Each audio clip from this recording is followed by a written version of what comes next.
그래서 이제 본격적으로 기후변화 완화에 대한 워킹그룹 3 보고서로 넘어가 보려고 합니다. 첫 번째 보고서 같은 경우는 가장 중요했던 게 1.5도 언제 도달하는 거야? 그 시점에 대해서 다들 관심이 많으실 때 2030년대에 도달한다라는 어떤 결과들. 이번 보고서에서는 사실 완화에 대해서는 그럼 1.5도 막으려면 얼마나 줄여야 돼가 핵심적인 내용이었고, 지금 세계는 지금까지 얼마나 배출해 왔어라는 통계를 IPCC에서 다시 한번 리뉴얼을 이제 5차 보고서 이후로 한 거잖아요. 그 온실가스 배출 추세에 대해서 한번 이야기를 해주시면 좋을 것 같아요. 지금 이거는 1990년 이후 2019년까지 각 온실가스에 대한 변화를 보여주고 있어요. 하늘색으로 표시된 거는 이제 화석연료에서 배출된 이산화탄소의 양을 나타내고 있고, 지금 현재 전체 온실가스의 약 64%를 차지를 하고 있습니다. 황색으로 표시된 거는 저것도 이산화탄소 배출인데, 저건 이제 산불 같은 자연 그 자체에서 이제 발생하는 게 약 11%예요. 전체가 약 이산화탄소가 75%를 차지를 하고 있습니다. 또 온실가스 하게 될 때 이제 이산화탄소를 이제 이야기를 하는 이유가 바로 이것 때문에 그렇고요. 메탄이 18%를 차지를 하고, 고위의 아산화질소, 프레온가스가 그렇게 차지를 하고 있습니다. 1990년 이후 2019년도까지 화석연료를 태워서 증가시킨 분이 이산화탄소의 증가가 67%, 메탄 같은 경우는 29%가 증가를 했고, 아산화질소는 33%가 증가를 했고, 프레온가스는 254%가 증가를 했어요. 저렇게 많이는 증가를 했지만 전체 온실 효과 기여도에서 작기 때문에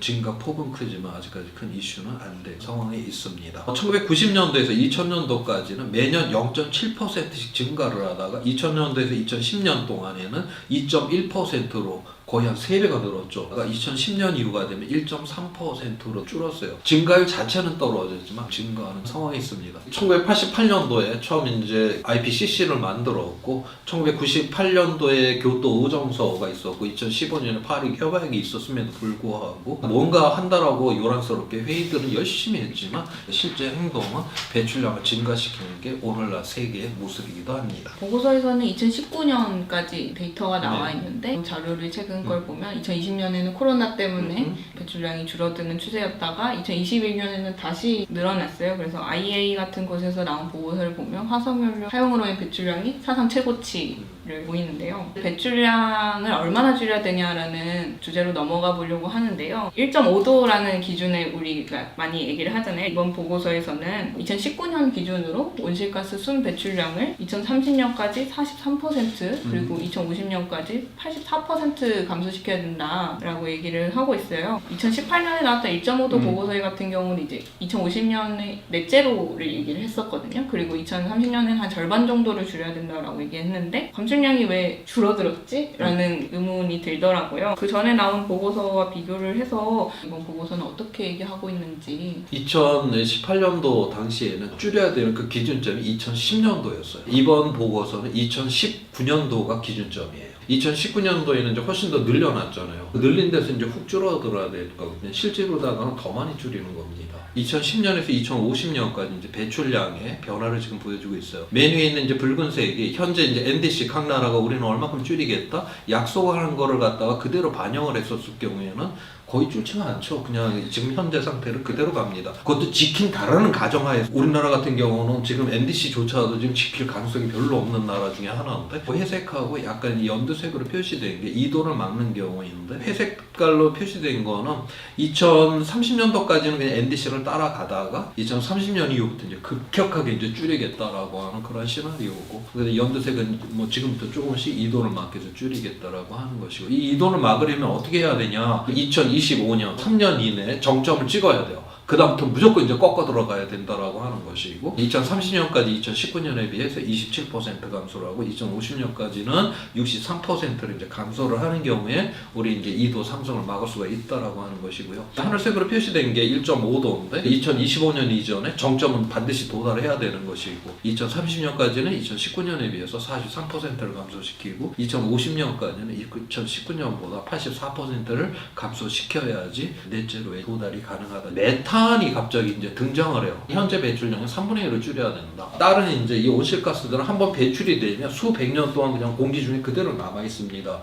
근데 메탄이 공기 중에 나오게 되면 한 12년 만에 자연적으로 이제 없어지게 돼요. 라이프 타임이 짧죠. 다른 가스들은 배출량을 줄인다 해도 얘는 공기 중에 나와 있던 게 없어지지를 않으니 지속적인 영향을 미치는데 메탄은 줄이게 되면 이거 금방금방 효과가 나타나잖아요. 지금 당장 우리가 10년 이내에 이만큼 이제 많이 지금 줄여야 되는 이런 상황이 되었는데 아까 이제 18% 정도를 차지한다라고 했는데 메탄을 잡게 되면 짧은 시간 안에 좀 줄일 수 있는 여지가 있다라고 하는 것을 여기서 이야기를 해주고 있어요.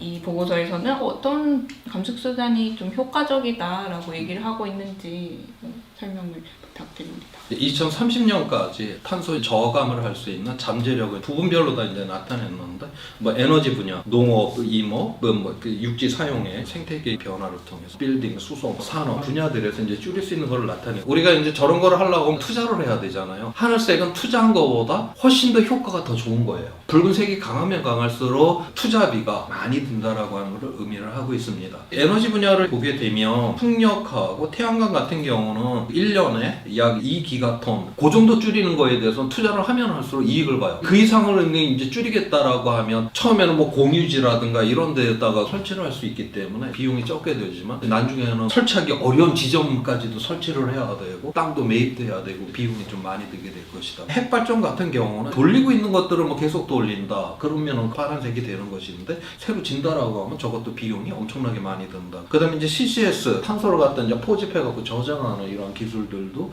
저것도 굉장히 돈이 많이 든다. 소규모의 기술인 태양광, 배터리 같은 것들이 바로 대규모의 기술, 핵발전이라든가 CCS보다 더 빨리 채택되는 경향이 있다라고 보고서에 이야기를 하고 있어요. 빌딩 분야에서 에너지 효율을 높인다라든가 적게 쓰는 거로 이제 바꾸게 될 경우에 굉장히 효과적이다. 그 다음에 이제 교통수단을 전기화를 시킨다라든가 자전거를 타고 다닌다라든가 줄일 수 있는 영역들이 굉장히 많아요. 비용이 많이 드는 분야들, 그 다음에 투자를 하게 되면 오히려 이익을 보는 분야들 이러한 것들을 갖고 바로 국가 전략을 잘 배치를 해야 된다. 1.5도 목표를 달성하기 위해서는 현 수준의 우리 탄소 저감을 위해 투자되는 이 비용의 3배 내지 6배 이상을 지금 투자를 해야지만이 우리가 이제 1.5도에 도달할 수 있고 이제 투자되는 돈들이 저렇게 틀리다. 우리나라 같은 경우는 전 세계적인 데이터의 흐름과는 좀 다른 형태를 지금 보여주고 있습니다. 지금 2010년에서 2019년 동안 태양광은 가격이 85% 하락을 했고 보급량이 10배나 늘었어요. 태양광이나 풍력 같은 경우는 간헐적이고 분산적으로 에너지가 들어오기 때문에 배터리 기술이 이게 굉장히 중요하거든요.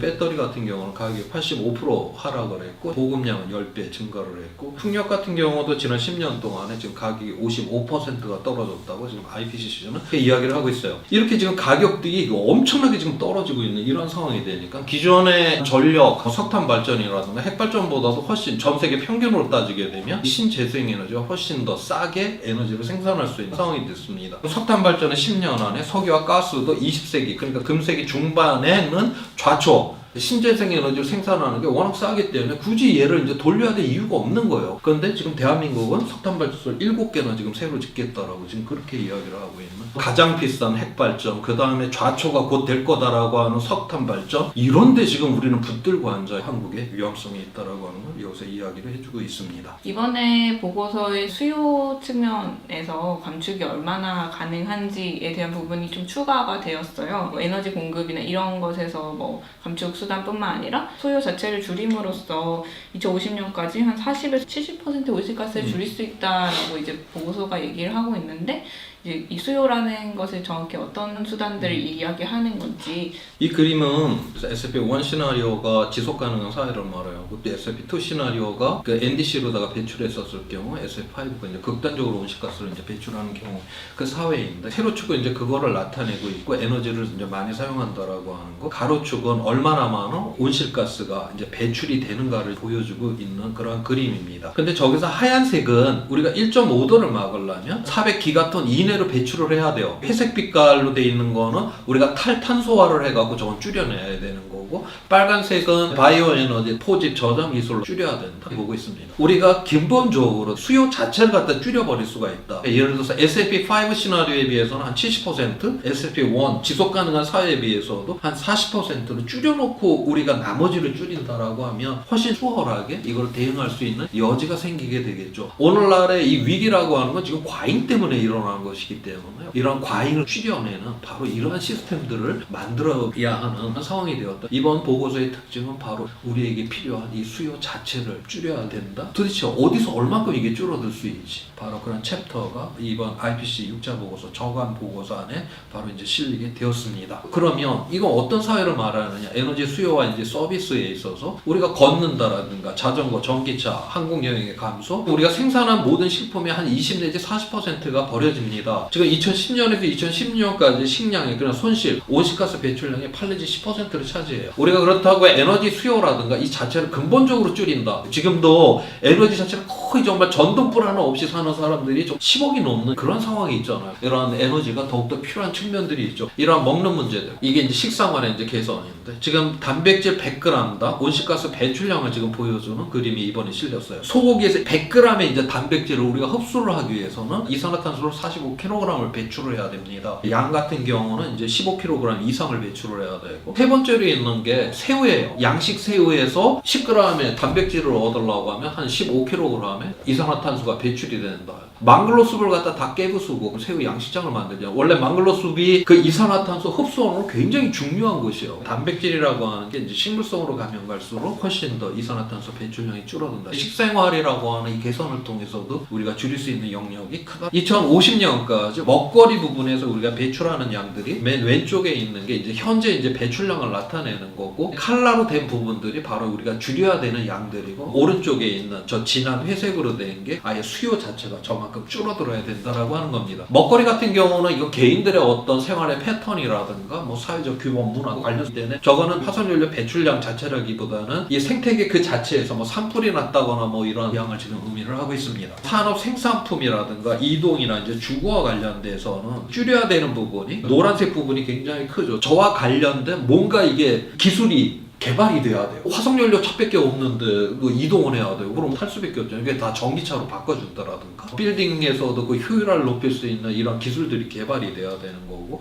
산업에서도 마찬가지. 우리나라처럼 뭐 차들이 저렇게 막 쌩쌩거리고 다니는데 자전거를 타고 돌아다닐 수는 없잖아요. 저 붉은색 부분은 바로 시스템적인 이런 이제 부분에서 줄일 수 있다라고 그렇게 이제 보고 있는 것이에요. 저런 식으로 기본적으로다가 우리가 이제 줄여 나가게 되면 수요 자체를 40 내지 70%까지 줄이고서 가볼 수가 있다. 지금 그렇게 보는 것입니다. 뉴스 기사를 보면은 개인의 행동 양식의 변화로 감축이 필요하다 이런 식으로 많이 이제 언급이 되고 있는데요. 그런 개인의 행동 양식 자체를 가능하게 하는 어떤 사회 전반적인 인프라의 구조 자체가 변하는 것도 중요하고 이렇게 언급을 하고 있다라는 거를 처음 알게 된 것 같아요. 먹거리와 관련돼서 건 개인의 취향성이 굉장히 이거 강력하잖아요. 거기서는 좀 이제 개인의 그러한 부분이 중요한데 다른 부분은 말씀했듯이 그러한 기술들 그다음에 그러한 인프라가 굉장히 중요하다. 지금 그렇게 보고 있어요. 다음 질문 넘어가 보면 구체적인 감축 옵션들을 굉장히 여러 가지를 설명하고 있는데 그 중에 이산화탄소 제거 기술이라 해서 CDR이라고 불리는 기술인데요. IPCC 보고서는 매우 실수적이다라고 얘기를 하고 있는데 해외나 이제 기후운동하는 이런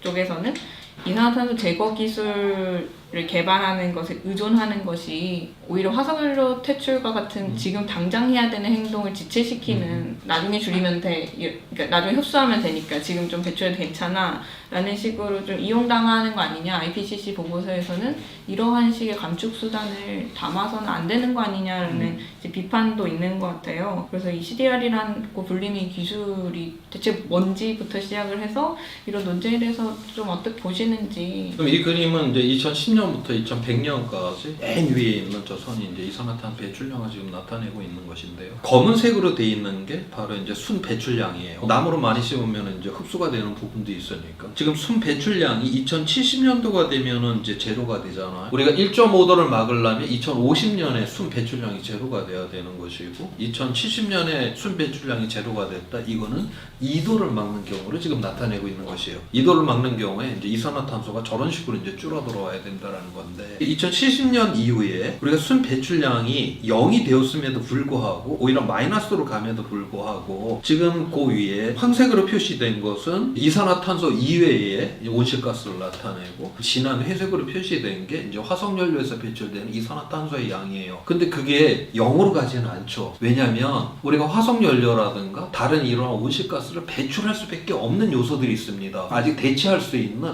이런 기술들이 개발되지 않은 거예요. 예를 들어 들어서 뭐 비료를 만들어야 된다라든가 뭐 이런 경우에 그렇다고 우리가 비료를 안 만든다 그럼 이 85억 명이 이거 어떻게 먹고 살아요? 우리가 아무리 줄인다 해도 전환을 한다 해도 있을 수밖에 없다. 뭐 기술로 다 해결할 수 있어. 이 문제가 아니라 화석연료를 태울 수밖에 없는 바로 이러한 상황에서 그럼 저 부분을 어떻게 줄여야 되냐? 바로 여기에 이제 이산화탄소 제거 기술이 이제 들어갈 수밖에 없는 필연성이 있는 거예요. 그렇기 때문에 이제 제시가 된 것이고 진한 녹색으로 지금 표시가 된 것이 육상 이건 뭐 나무를 이제 잘 심는 그런 것들이고 저기 연두색으로 이제 표시가 된 것이 이제 해양에서도 이제 줄일 수 있는 부분들이 있고 또 기술 자체를 개발을 해갖고 줄일 수 있는 부분으로 되어 있습니다. CDR이라고 하는 이산화탄소 제거의 기술이라고 하는 거는 이걸로 궁극적으로 문제 해결이 아니라 우리가 줄인다 해도 더 이상 줄일 수 없는 마지막 그 화석 연료를 우리가 태웠을 경우에 어차피 공기 중에 얘는 나올 수밖에 없으니까 이걸 어떻게 회수를 해야 되느냐 약간 좀 개념을 틀리게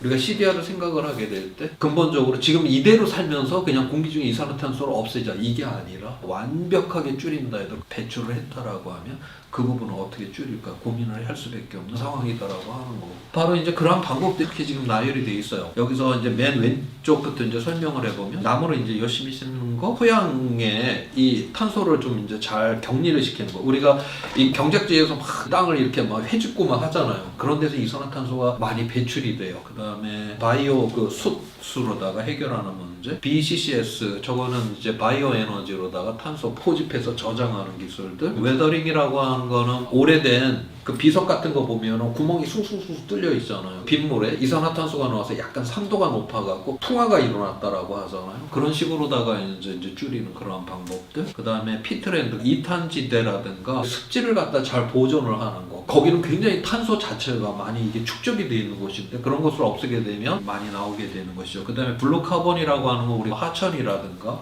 이런 데서 이제 줄일 수 있는 부분들. 해양에서 저 알카리도를 높이는 거. 이산화탄소가 높아지면 높아질수록 그게 바닷속에 들어가서 탄산성분에서 산성화를 일으키는데 그렇게 되면은 조개 껍데기도 탄산칼슘으로 만들어지는데 그런 것들을 이제 생성을 못하게 하는데 우리가 이제 알카리도를 이제 높이게 되면 산성도를 낮출 수가 있어서 생태계가 잘 될 수가 있고 태평양 한가운데 가게 되면 거기 고기가 한 마리도 안 살잖아요. 그거는 철 성분이 없어서 그렇거든요. 물도 깨끗한데 그런 데다 이제 철을 뿌리게 되면 플랑크톤이 이제 생겨갖고 줄이는 그런 방법들이 있어요. 그 실험실에서 소규모로 하는 여기에서는 다 이제 작동을 해요. 대규모로 사용할 수 있는 이러한 기법이 아직까지도 개발은 안 되고 있는 상황입니다. 2018년도 1.5도 지구온난화 보고서부터 해서 최근까지 해서 저 BCCS 바이오 에너지를 이용한 그 탄소 포집 저장 기술이 굉장히 이제 열심히 설명이 되고는 있는데 예를 들어서 바이오 에너지 사탕수수밭을 발효를 시켜서 알코올을 만들어서 발전기를 돌려요. 그 다음에 공장 굴뚝에서 나오는 탄소를 포집을 해갖고 바로 이제 저장을 해버린다. 실제로 간단한 실험 시설도 되어 있고 잘 작동을 해요. 그러면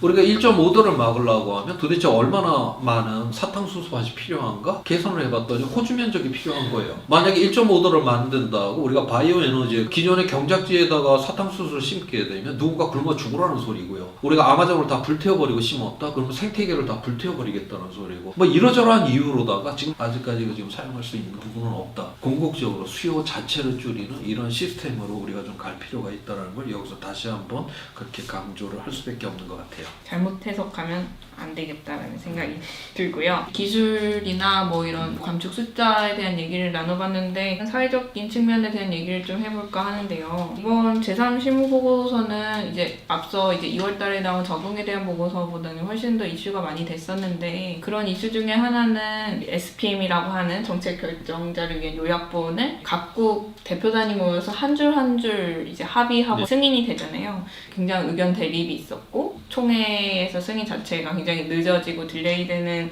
과정들이 있었는데 이런 결과들을 보면서 보통 IPCC 하면 굉장히 과학적인 중립적인 어떤 결과를 떠올리기 마련인데 되게 정치적인 과정을 통해서 나온 사회적 결과물이 아닌가? 이런 생각이 좀 그런 기사들을 보면서 들었어요. 이런 IPCC의 어떤 정치적인 측면에 대해서는 또 어떻게 생각하시는지. 지금 이 그림도 이제 IPCC 저감과 관련된 보고서에서 지금 나온 그림인데요. 세로 축은 이제 1인당 온실가스 배출량을 나타내고 있고 가로 축은 인간 개발 지수. 가로 저쪽으로 가면 갈수록 우리의 삶의 질이 굉장히 이제 좋은 그런 걸 나타내고 있고 각 이제 국가를 대륙별로다가 지금 이렇게 표현을 해놓고 있습니다. 지금 여기서 보게 되면 이 세상의 모든 나라가 어떤 조건이 있지 않다라고 하는 것이죠. 것이죠. 그러나 인간 개발의 지수라든가 이 배출량의 차이가 이제 굉장히 크다라고 하는 것을 또 이야기를 해주고 있고, 붉은색으로 표시된 저런 이제 나라들은 이제 이 사회적인 이런 기반은 굉장히 이제 좋은 그런 나라를 의미를 해요. 그 반면에 대체로 저 붉은 나라 뭐 미국이라든가 카나다, 호주 이런 데는 온실가스 배출량도 압도적으로 다 지금 그렇게 높습니다. 오늘날 뭐 중국을 향해서 계속 손가락질을 하지만 1인당으로 따져보게 되면 지금 가운데 저기 큰 게 하늘색으로 표시된 게 중국이거든요. 지금 뭐 미국이나 저런 나라들이 중국 보고 그렇게 뭐라고 할 수 있는 나라 그렇게 많지 않아요. 가난한 나라도 좀 빼놓고 나서. 지금 저기 이제 파란색으로 가면 갈수록 저런 나라들은 보게 되면 온실가스 배출량 자체는 작지만 그 사회적 기반 자체는 낮은 이런 상황입니다. 실제로다가는 이 세상이 바로 저 녹색의 범위 안에 들어와야 돼요. 사회적 기반은 굉장히 튼튼해야 되고 이 배출량은 적은 이러한 시스템으로 들어와야 되는데 우리는 저기로부터 벗어나 있는, 한쪽은 기반은 좋지만 바로 배출량은 크고 한쪽은 배출량은 적지만 사회적 기반이 지금 무너져 있고, 이런 사람들이 지금 모여갖고 기후위기 이제 대응을 한다라고 모여 있으니 여기서 이해관계가 충돌할 수밖에 없는 것이죠. 예를 들어서 뭐 선진국 같은 경우는 이미 이제 재생에너지 전환이라든가 산업이라든가 도시 시스템이라든가 이런 거 효율화라든가 기술적 기반들을 다 갖추고 있으니까 중국, 인도, 제3세계 국가들은 뭔 소리냐, 우리도 이제 한번 잘 살아보려고 하는데 왜 우리 석탄 발전소 짓는 거를 여기에 사인을 해줬다가는 이제 못 짓게 되는 경우도 생길 수가 있으니까 저항을 하게 되고 이런 충돌들이 일어날 수밖에 없습니다. 이렇게 이해관계가 이렇게 첨예하게 다른 이런 국가의 이런 사람들이 모여서 집단 지성이 동원이 돼갖고, 물론 가장 이상적인 상황에 대해서 합의를 하지는 않았지만 과학의 데이터를 통해 갖고 합의에 이르게 되었다라고, 저는 이거 자체로다가도 대단한 일이다. 그 다음에 이런 합의에 이르다 보니까 밸런스를 이제 맞추는 작업에서 굉장히 보수적인 결론으로 갈 수밖에 없습니다. 자, 그런데 이게 합의됐던 내용 아니에요. 근데 그 합의됐던 내용을 지킨다라고 해요. 지금 세상이 아니라 완전히 다른 세상이에요. 지금 이 보수적인 이 합의조차도 우리한테 너무나도 지금 벅차고 불가능해 보이는 지금 이러한 세상을 지금 이야기를 했거든요. 지금 보수적이라고 지금 손가락질을 할 만한 지금 상황이 아니다. 저는 그렇게 보고 있어요. 인간 자체가 이 이해관계 속에서도 이런 합의에 도달했다라고 하는 여기에 그래도 우리는 희망을 좀 가져야 되지 않느냐. 저는 이런 생각을 하면서 봤어요. SPM을 보시면은 100여 개에 달하는 그런 여러 개의 문장들, 그 하나하나를 각국 대표단과 수백 명에 달하는 이제 과학자들이 100몇 시간 동안 이제 같이 얘기를 했다고 하잖아요. 그 자체가 굉장히 놀랍고, 그렇게 나온 결과조차도 거기서 더 진보된 게 나오지 않더라도 굉장한 노력이 필요한 일이라는 생각이 저도 공감이 되고요. 아까 이제 사람들의 삶의 질은 높이면서 배출량 자체는 줄어드는 이런 곳에 도달을 해야 된다고 그래프로 말씀을 해주셨는데, 이 저감과 이 사람들의 삶의 질 이런 것도 어떻게 연관되는지 좀 정리해 주시면 좋을 것 같습니다. 이번 저감도 마찬가지로 SDG 지속가능한 발전 목표 그 17가지의 이런 가치와 어떤 연관성이 있는가, 풍력 에너지라든가 그 다음에 태양광이라든가 이런 거를 통해서 저감을 하기 위해서 굉장히 노력하는 경우에 지금 SDG 1번부터 17번까지에서 플러스로 되어 있는 것들은 굉장히 유익한 것이다라고 하는 걸 표현을 하고 있습니다. 반면에 저기 지금 핵발전, 뉴클리어 파워 저쪽을 보게 되면 SDG와 관련돼서 플러스로 이제 작용을 하는 거는 8번 경제 성장하고 9번 기술 혁신이라고 하는 이러한 측면에서만 그렇지, 오히려 6번 깨끗한 물은 오히려 마이너스로다가 더 나쁘게 만든다? 지금 이렇게 나와 있고, 궁극적으로 핵발전보다 이 풍력과 태양광이 훨씬 더 지속가능한 사회에 여기에 친화적이다라고 하는 것을 강조를 하게 됩니다. 에너지뿐만이 아니라 이제 도시, 농업부, 숲과 관련돼서도 이제 여러 요소들을 개발이 되게 되면 이제 어떻게 되느냐를 갖다 여기서 보여주고 있는데, 앞에서 우리 적응에서는 농업, 숲, 이 생태계가 굉장히 이제 보존이 더 잘 되고 더 좋아지는 이런 측면이었는데, 이 저감, 그냥 온실가스 자체를 줄인다라고 하는 거는 보다 더 나은 도시를 만드는데 굉장히 중요하다라고 하는 것을 여기서 지금 이야기를 해주고 있어요. 저감한다라고 하는 이 자체도 바로 우리 지속가능한 사회의 연결성을 이야기를 해주는 것이고요. 덜 뜨거운 지구를 지켜내는 것은 우리가 더 좋은 사회를 만드는 것이다라고 결론을 내려지게 되는 것입니다. 적응 보고서의 첫 표지에 알리사 이제 싱거라고 하는 이 화가의 이제 그림이에요. 이 그림의 이제 제목이 뭐냐면, 우리는 이 지구를 조상으로부터 물려받아 받고 우리의 후손들로부터 빌렸다라고 하는 제목의 그림입니다. 우리에게 물려받은 그대로 지속 가능하도록 다음 세대한테 넘겨줘야 된다는 거. 이것이 바로 오늘날 기후위기 대응의 이제 최종의 그런 목표가 된다라고 하는 것이고요. 현재까지 이제 우리가 과학이라고 하는 이런 데이터를 통한 이건 너무나 이제 명백한 이런 상황이 되었고 지금은 뭐 이게 맞니 틀리니 뭐 이런 문제가 아니라 굉장히 이제 행동을 해야 되는 그런 시점이 되었다라고 하는 이런 상황입니다.